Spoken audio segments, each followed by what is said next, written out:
juga 70% sistem imun kita dipengaruhi oleh kesehatan saluran pencernaan loh. Jadi pencernaan yang sehat bisa menjauhkan kita dari berbagai macam penyakit. Cara menjaganya adalah dengan menyeimbangkan bakteri baik di dalam usus lewat konsumsi makanan yang ramah perut. Kayak liputan Unyil hari ini nih. Check it out.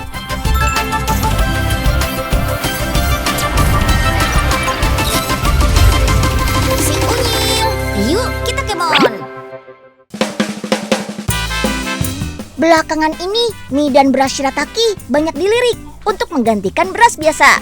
Sebab kalorinya lebih rendah, sehingga bisa mencegah kenaikan gula darah. Kandungan seratnya juga tinggi nih, jadi lebih ramah untuk kesehatan sistem pencernaan kita. Shirataki berasal dari umbi porang atau dikenal juga dengan sebutan iles-iles. Yuk intip pabrik pengolahannya di Pasuruan, Jawa Timur. Yuk kita kemon. Oh iya, perlu teman-teman tahu nih, untuk mengolah umbi porang menjadi makanan nggak bisa sembarangan loh. Pada umbi porang terkandung kalsium oksalat yang bisa bikin gatal. Bisa bahaya tuh kalau sampai kemakan dan tertelan. Makanya dulu porang nggak populer nih sebagai bahan pangan. Porang lebih dikenal sebagai tanaman hutan dan nggak dibudidayakan. Nah, biar bisa dikonsumsi, ada beberapa tahapan khusus dalam mengolah umbi porang. Umbi-umbi perlu dicuci terlebih dahulu untuk menghilangkan kotoran seperti tanah yang menempel dengan mesin pemutar bersikat sambil diberikan semprotan air. Setelah dibersihkan, umbi porang masuk ke mesin slicing untuk diiris menjadi lembaran tipis. Irisan umbi porang selanjutnya di oven untuk dikeringkan. Proses pengeringan berlangsung selama 2 jam pada suhu 80 sampai 110 derajat Celcius. Hasilnya, irisan umbi porang menjadi kering, mirip keripik tuh. Dengan kandungan air yang tersisa juga tinggal 15% saja. Keripik kemudian dibawa ke proses penggilingan. Untuk menghasilkan tepung porang yang berkualitas, proses penggilingan ada beberapa tahap loh. Pertama, penggilingan dilakukan agar keripik menjadi serbuk halus seperti ini. Setelah digiling, bagian yang tidak terpakai seperti bintik hitam hasil gilingan dipisahkan dengan mesin ayak otomatis. Dan ini dia, tepung porangnya sudah jadi. Tepung porang yang sudah dibuat tadi dicampur dengan air dan diaduk dalam tangki pengadukan yang sanggup menampung hingga 1.500 kg sekali aduk. Setelah 20 menit, hasil pencampuran menghasilkan adonan mie berwarna putih yang padat dan kenyal tuh. Adonan lalu tinggal dicetak memanjang seperti mie. Adonan mie yang sudah terbentuk dicelup ke dalam air dingin biar langsung mengeras. Dan mie shiratakinya sudah pada jadi tuh. Mie shirataki yang sudah jadi disusun di atas loyang cetakan dengan berat yang sudah ditentukan. Mie kemudian dimasukkan ke dalam oven berjalan selama 1 jam dengan suhu oven mencapai 100 derajat Celcius. Mie shirataki bakal mengering sempurna dan mampu bertahan selama 2 tahun lamanya. Saatnya pengemasan. Dalam sehari, pabrik ini bisa memproduksi mie shirataki sebanyak 1 ton lebih. Dan hampir 90%-nya diekspor ke Jepang. Itu dulu ya, karena semakin dikenal, sekarang permintaan dalam negeri, terutama di kota-kota besar, juga terus meningkat. Kalau mau lebih praktis, olahan shirataki instan ini juga bisa menjadi pilihan. Apalagi shiratakinya dipadukan dengan makanan khas Bandung. Ada cangkih, somai, bakso ikan, dan tahu goreng.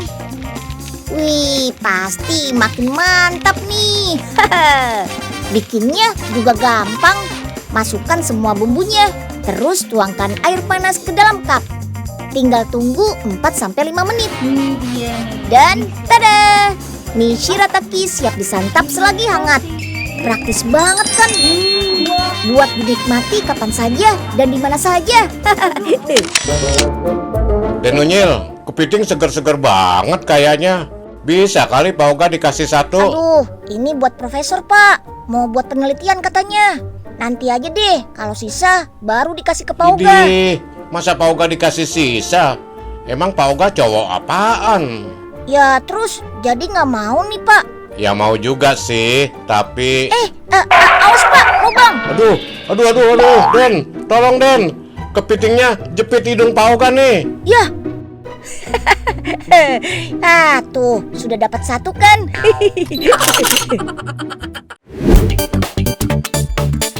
Buat orang-orang dengan kondisi tertentu, menikmati udang bisa menjadi bencana loh. Soalnya bisa menimbulkan banyak reaksi alergi. Untungnya sekarang ada udang nabati yang ramah di perut nih. Jadi yang alergian juga bisa makan. Dipadu dengan bumbu sambal, tiruan daging udang ini dibuat menggunakan bahan-bahan nabati yang memanjakan lidah. Yuk kita buat adonan udang nabatinya. Pertama, kita campur bumbu perasa dengan air es atau air dingin. Tapi bukan buat bikin es campur ya. Air dingin ini bisa membuat adonan lebih kenyal. Lanjut deh, kita masukkan pati tapioka dan gam nabatinya. Gam nabati ini berfungsi seperti pengental dan umumnya terbuat dari kedelai, jagung, atau bahan nabati lainnya. Gam nabati memang biasa digunakan untuk produk-produk yang bebas gluten. Bahan inilah yang membuat tekstur daging udang nabati menjadi kenyal. Nah, adonannya siap nih. Bisa mulai kita cetak deh. Yuk, kita lanjut ke proses kukus. Tenang, gak lama kok. Cukup 10 menit dengan suhu 90 derajat Celcius. Setelah matang, udang nabati dilepas dari cetakan dan dipotong-potong dengan menggunakan alat ini. Selain agar mudah dikonsumsi, proses pemotongan ini juga membantu bumbu sambalnya meresap ke dalam udang nabatinya. Sekarang waktunya menyiapkan bumbu sambalnya nih. Pertama, kita tumis dulu bumbu basahnya ya. Ada lengkuas, serai, jahe, dan rempah lain yang sudah dihaluskan.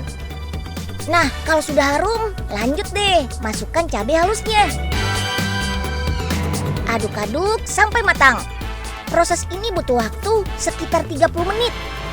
Lalu kita masukkan tomat dan bahan-bahan lain.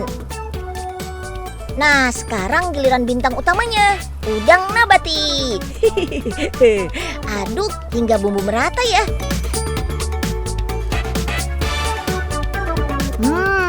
Udang nabati bumbu sambalnya sudah matang nih. Produk vegetarian ini juga sangat mudah disajikan. Gak perlu pakai ribet deh. Cukup dipanaskan menggunakan wajan seperti ini. Selain lebih rendah lemak dan kolesterol jika dibandingkan udang asli, udang nabati ini juga sangat bagus untuk pencernaan. Kandungan serat yang tinggi membantu kerja usus dan lambung jadi tidak terlalu berat dalam mengolah makanan. Sehingga bisa mengurangi resiko beragam masalah pencernaan, mulai dari sembelit sampai kanker usus.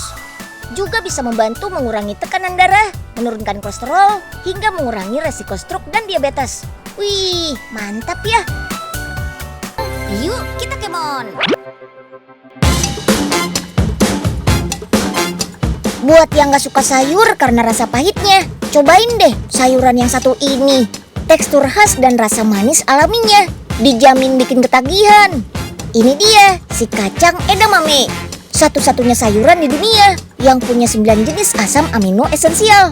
Wih, kacang edamame juga dikenal kaya serat, rendah kalori, tidak mengandung kolesterol, tinggi protein, dan juga antioksidan. Lahan edamame hanya bisa ditanami sekali saja. Setelah itu harus ganti dengan tanaman lain. Tujuannya memutus siklus dan hama penyakit. Selain itu juga sebagai upaya konservasi tanah agar semakin subur. Edamame siap panen dalam waktu 75 hari. Kalau musim hujan bisa lebih lama ya. Dalam sekali panen, lahan bisa hasilkan bertonton edamame. Sambil terus berjalan, edamame mengantri untuk dicuci secara otomatis. Proses pencucian dilakukan bertahap ya, sampai edamame benar-benar bersih. Selanjutnya, sortir edamame sesuai dengan kualitasnya. Untuk kualitas terbaik, edamame harus masuk ke dalam kriteria tertentu. Berbiji 3 dan tidak bolong kosong. Fisik tidak rusak, bentuknya normal, warna hijau, dan minimal berat 2,5 gram. Sip deh, lanjut timbang setiap keranjang edamame. Masing-masing keranjang kemudian harus melewati proses perendaman. Yuk lanjut ke proses perebusan. Rebus edamame dalam mesin berkapasitas 1 ton per setengah jam ini. Dengan suhu mencapai 800 derajat Celcius, biarkan edamame selama 1,5 menit. Agar warna edamame tetap hijau, setelah rebus harus segera melalui proses pendinginan. Suhunya kurang dari 15 derajat Celcius. Edamame punya banyak kandungan gizi dan manfaat. Vitamin A, C, serat, antioksidan, dan proteinnya bermanfaat untuk menjaga daya tahan tubuh, mengurangi resiko kanker, dan baik untuk sistem pencernaan. Makanan yang paling ramah pencernaan sekaligus kantong, ya jelas tempe dong. Proses fermentasinya membuat tempe jauh lebih mudah dicerna. Soal gizi sih pasti nomor 1, karena terbuat dari kacang kedelai yang punya kandungan protein tinggi, yang berguna untuk memperbarui sel-sel tubuh kita. Meskipun termasuk makanan tradisional, tempe juga bisa dikreasikan jadi makanan modern yang lezat loh. Pertama kita goreng dulu nih. Pastikan minyak panas dan menggunakan api kecil ya. Sambil menunggu tempenya matang, kita siapkan dulu saladnya. Tempenya sudah matang tuh. Nah, sekarang kita buat tempenya jadi adonan daging stik. Campurkan tempe goreng dengan bawang putih, telur, garam, gula pasir, dan bubuk parsley. Terus kita haluskan deh sampai semua bahan tercampur rata. Sekarang tinggal kita bentuk sambil digoreng. Tada! Stik tempenya sudah matang deh. Oh iya, sekarang tempe nggak cuma dibuat dari kacang kedelai saja loh. Ada tempe yang terbuat dari kacang koro pedang. Ada juga nih tempe mix yang dibuat dari kacang koro, kacang hijau, kacang kedelai kuning, dan kacang kedelai hitam. Wih, mantap!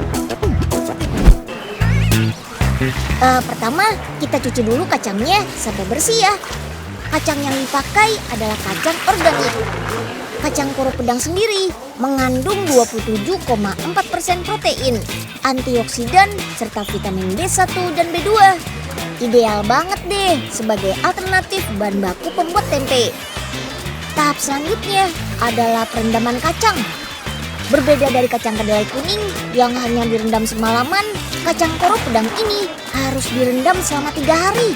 Air rendamannya juga harus diganti setiap 6 jam sekali, karena kacang koro mengandung zat cyanida yang bisa membuat kita pusing, mual, bahkan muntah-muntah kalau tidak diolah dengan benar. Selain itu, perendaman ini juga sekaligus menjadi proses pengasaman. Pengasaman ini untuk melancarkan pertumbuhan jamur pada saat fermentasi tempe nantinya. Lanjut, sekarang masuk proses perebusan. Kacang direbus kurang lebih 2-3 jam saja. Fungsinya untuk mematikan bakteri agar lebih higienis. Selain itu, proses perebusan ini berguna untuk membuat tekstur kacang menjadi lunak, jadi lebih mudah diolah. Sekarang saatnya pemberian ragi untuk membantu proses fermentasi. Ragi membuat kacang menjadi lebih lunak dan proteinnya akan keluar. Protein ini bakal lebih mudah dicerna dan diserap oleh tubuh kita. Dalam 2 hari akan muncul jamur berwarna putih yang merekatkan kacang koro. Sebagai varian rasa, di sini ada juga nih tempe mix yang terbuat dari 4 macam kacang, yaitu kacang koro, kacang hijau, kacang kedelai kuning, dan juga kacang kedelai hitam. Keren kan? Sekarang waktunya mengemas kacang yang akan dijadikan tempe nih. Tempe ini belum bisa langsung dikonsumsi ya. Butuh 2-3 hari sampai fermentasinya sempurna. Nah, setelah 2-3 hari baru siap disantap deh. Karena dibuat dari bahan organik dan tanpa pengawet, tempe ini sebaiknya langsung dikonsumsi ya. Oh iya, tempe ini bisa dimakan mentah loh. Tapi dimakan dengan cara digoreng seperti ini juga enak kok. Bul, udah nyampe belum puskesmasnya? Lama bener sih. Sabar dong Pak Ogah. Lagian Pak Ogah kalau mau cepat naik taksi tuh. Masa naik gerobak begini? Embul, loh mau kemana Embul? Wah, lagi jualan ya? Jualan. Ada orangnya ini di sini. ada Pak Oga. Maaf Pak, Unyil ngeliat. Kirain Embul lagi bawa nanas madu. Pak Ogah lagi meriang nih Nyil. Hah? Badannya panas banget. Tuh, lagi dikompres tuh sambil diantar ke puskesmas. Waduh, kenapa sampai basah begitu Pak? Itu dikompres apa cuci muka Pak? Dan Unyil ngeledek melulu nih. Ya maaf deh Pak, masa hari gini kompres masih pakai es batu? Yuk kita kemon. Katanya yang manis-manis itu gak baik buat pencernaan karena bisa menyebabkan kembung dan diare. Beda dong sama si manis yang satu ini. Permen beluntas warna-warni yang pewarnanya menggunakan bahan alami. Nah, bagian tanaman yang sering digunakan sebagai obat herbal adalah daun dan akarnya. Paling sering sih pembuatan ramuan obatnya menggunakan air rebusan daunnya saja. Daun yang berbentuk bulat telur serta ujungnya lancip ini mempunyai aroma khas, menyegarkan, dan memiliki rasa getir. Tapi ada cara yang lebih menarik nih untuk menikmatinya. Nih, daun beluntas disulap jadi permen warna-warni kayak gini. Yuk, let's go. Kita ke rumah produksinya saja yang ada di Bandung, Jawa Barat. Blender daun beluntas muda yang sudah dicuci bersih sebelumnya ya, sambil tambahkan air. Sip, setelah itu campurkan larutan daun beluntas dengan bubuk agar-agar, bubuk jeli, gula, dan kasih perasan lemon. Supaya rasa permennya gak cuma manis, tapi ada asem-asemnya. Aduk sampai merata, sambil masak dengan api sedang ya. Selain rasa original daun beluntas, kita juga bisa menambahkan rasa dari buah-buahan seperti mangga. Sedangkan untuk menghasilkan permen dengan warna menarik, tambahkan bahan pewarna alami dari bunga telang. Supaya warnanya gak hijau tua semua kan. Setelah diaduk terus-menerus sampai 10 menit, adonan permennya sudah mengental seperti ini nih. Langsung saja yuk, masukkan ke dalam cetakan. Ratakan sampai padat, jangan sampai ada bagian yang berlubang ya. Sip, simpan di kulkas dulu supaya adonan lebih mengeras, sekitar setengah jam. Adonan yang sudah mengeras selanjutnya akan kita keringkan. Pengeringannya masih mengandalkan sinar matahari. Berawal dari kandungan alkaloid sebagai antibakteri yang dapat mengurangi bau keringat dan bau mulut. Makanya tercetuslah olahan permen supaya bisa diemut seperti permen mie pada umumnya. Selain makanan ringan, daun beluntas ini juga bisa kita jadikan makanan berat loh. Contohnya kayak nasi bakar ini nih. Cara buatnya gampang kok. Soalnya bisa kita masak langsung pakai rice cooker. Beras yang sudah direndam sedikit air, kita tambahkan larutan daun beluntas. Terus tinggal tambahkan bumbu dan rempah-rempahnya. Ada garam, bawang merah, bawang putih, lada, serai, dan daun salam. Aduk sampai bumbunya merata, terus masak deh sekitar 15 menit. Beuh, pas sudah matang wanginya. Oke deh, karena yang kita buat adalah nasi bakar, jadi harus kita bungkus dengan daun pisang. Jangan lupa kasih lauknya ya. Ada ayam kemangi sama teri cabai hijau. Terakhir tinggal dibakar saja. Teman makan sebagai pelengkapnya juga nggak boleh ketinggalan dong. Ada carang cam beluntas, pelas beluntas, dan penghilang dahaganya juga ada yang berasal dari daun beluntas. Wih, ini sih namanya paket lengkap. Dari makanan berat, ringan, sampai minumannya ada loh, mantap. Wah sahabat Unyil, kalau misalnya kita punya ide kreatif nih, dari daun beluntas aja yang tumbuh liar ataupun tumbuhan pagar bisa kita jadikan olahan unik kayak gini yang pasti rasanya enak dan juga bisa meningkatkan nilai ekonomisnya.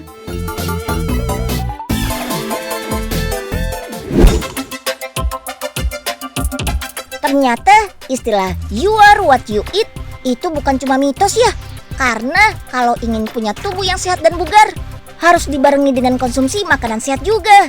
Penelitian di Swedia bahkan menemukan jika tidak mengontrol pola makan, efek buruknya baru akan terasa 2 tahun kemudian. Wih, yuk semangat sehat yuk. Jangan sampai menyesal belakangan. Oke. Ketemu lagi dalam episode Si Unyil lainnya. Dadah.